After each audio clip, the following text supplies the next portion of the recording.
Hi Jack.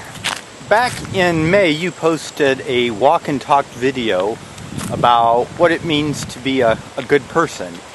At the time I thought that was a pretty interesting video, especially because I had a certain affinity of doing walk and talk kind of things. My best friend and I used to take a lot of long walks out in the country and talk about stuff back when I was at university, and your video reminded me of that.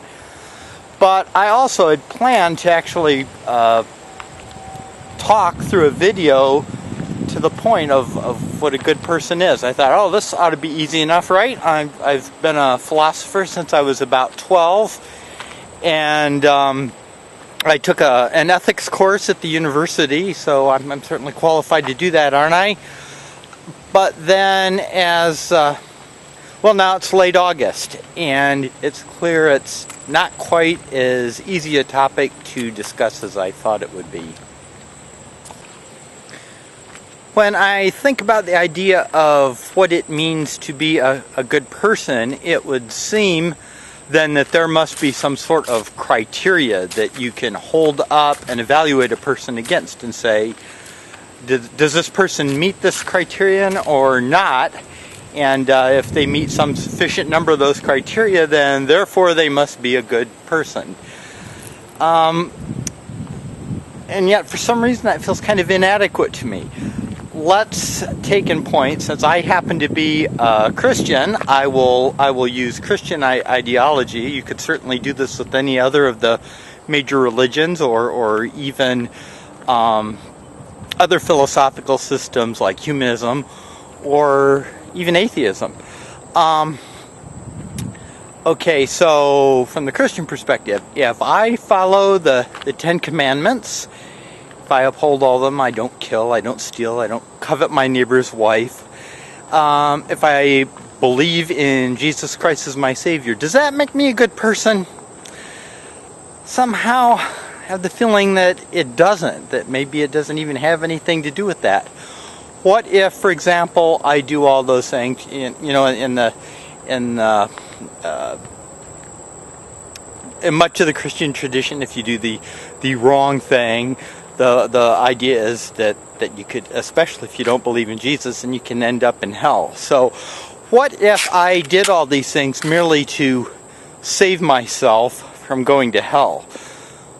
Well, I'm not sure if that really constitutes a good person. It sounds like an incredibly selfish person to me. And you talked about selfishness, the selfishness of human nature in your video too. So maybe being a good person isn't about doing at all. Perhaps it's about being. Well, again, if I dust out my Bible, I can find like these fruits of the Spirit that we Christians are supposed to exhibit. Such as patience and kindness and things like that. So if I, at least outwardly, I guess, exhibit these characteristics, does that mean I'm a good person? Again, this is bothering me a little bit. Again, what if I am only feigning these behaviors to try to save myself? Okay, well, feigning might suggest that I'm acting one way on the outside, but I'm completely different on the inside. Like I may say, oh yes, I'm very patient, take all the time you need, while inside I'm going, will you hurry up?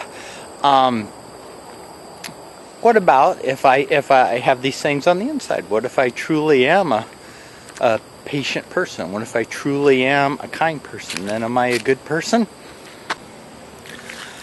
The funny thing about that is I'm a human, and even on the inside I don't think I can exhibit those characteristics all the time.